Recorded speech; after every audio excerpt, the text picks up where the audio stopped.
नमस्कार मित्रांनो. आज आपण एका अगदी नवीन आणि महत्त्वाच्या भरती जाहिरातीबद्दल सविस्तर माहिती घेणार आहोत. हो, आरोग्य क्षेत्रात करिअर करू पाहणाऱ्यांसाठी एक जबरदस्त बातमी आहे.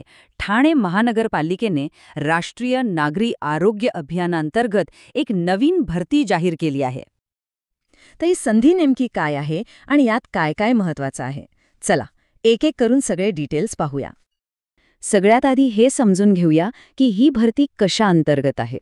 तर ही जी पदं आहेत ना, ती राष्ट्रीय नागरी आरोग्य अभियान म्हणजे NHM अंतर्गत आहेत. हा एक खूप महत्त्वाचा सरकारी कार्यक्रम आहे जो शहरातल्या लोकांना चांगल्या आरोग्य सेवा पुरवण्याचं काम करतो. ओके, तर मग आता सगळ्यात महत्त्वाचा प्रश्न, जागा कोणत्या आहेत आणि किती आहेत? चला बघूया. इथे बघा, जागांचा तपशील खूपच इंटरेस्टिंग आहे. ANM साठी तर तब्बल 63 जागा आहेत. हो, 63. ही खूप मोठी संधी आहे.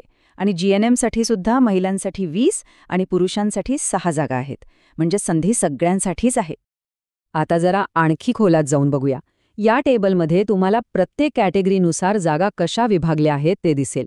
GNM महिला, GNM पुरुष आणि ANM तिन्ही पदांसाठी प्रवर्गानुसार जागांची माहिती दिली आहे. अर्ज करण्याआधी आपल्या कॅटेगरीमध्ये किती जागा आहेत हे एकदा नक्की पाहून घ्या. ठीक आहे, जागा तर बघितल्या, पण या जागांसाठी अर्ज कोण करू शकतं? म्हणजे पात्रता काय हवी? चला ते जाणून घेऊया. पात्रतेचे निकष अगदी सरळ आहेत. GNM पदासाठी, मग ते पुरुष असो किंवा महिला, BSc नर्सिंग किंवा GNM कोर्स पूर्ण केलेला असावा. ANM पदासाठी ANM कोर्स पूर्ण हवा. आणि एक गोष्ट जी सगळ्यात महत्त्वाची आहे आणि सगळ्यांसाठी अनिवार्य आहे, ती म्हणजे महाराष्ट्र नर्सिंग काउन्सिलची व्हॅलिड नोंदणी. याशिवाय अर्ज करता येणार नाही हे लक्षात ठेवा. हो, आणि ज्यांना अनुभव आहे त्यांना प्राधान्य दिलं जाईल. आता वयोमर्यादेबद्दल बोलूया. तर या सगळ्या पदांसाठी अर्ज करण्याची कमाल वयोमर्यादा आहे 38 वर्ष. ओके, पात्रता बघितली. आता पगार किती मिळणार आणि नोकरीच्या अटी काय आहेत हेही पाहूया. तर मानधनाबद्दल बोलायचं झाल्यास GNM पदासाठी दरमहा 20,000 रुपये आणि ANM पदासाठी दरमहा 18,000 रुपये असं एकत्रित मानधन निश्चित करण्यात आलं आहे. आणखी एक महत्त्वाची गोष्ट म्हणजे ही पदं कायमस्वरूपी नाहीत. ही पूर्णपणे कंत्राटी स्वरूपाची आहेत आणि या कंत्राटाचा कालावधी असेल 11 महिने आणि 29 दिवस. चला, आता सगळ्यात महत्त्वाच्या भागाकडे वळूया. अर्ज करायचा कसा, प्रोसेस काय आहे, इथे अजिबात चूक करायची नाहीये. पहिली आणि सगळ्यात महत्त्वाची अट, अर्ज जाहिरातीमध्ये दिलेल्या फॉर्मॅटमध्येच करायचा आहे. स्वतःच्या मनाने किंवा दुसऱ्या कुठल्याही फॉर्मॅटमध्ये अर्ज चालणार नाही. आणि अर्ज कुठे जमा करायचा आहे? तर हा पत्ता नीट लिहून घ्या.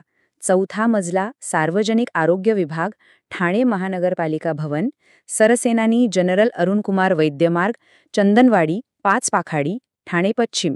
पिनकोड आहे 400602. अर्ज याच पत्त्यावर जाऊन द्यायचा आहे. म्हणजे प्रोसेस एकदम सोपी आहे. स्टेप बाय स्टेप सांगतो. 1. अर्ज व्यवस्थित भरा. 2. त्याला सगळी आवश्यक कागदपत्र जोडा. 3. जो पत्ता आत्ता सांगितला तिथे स्वतः जाऊन तो जमा करा. आणि 4. जे सगळ्यात महत्त्वाचं आहे, शेवटच्या तारखेच्या आत जमा करा.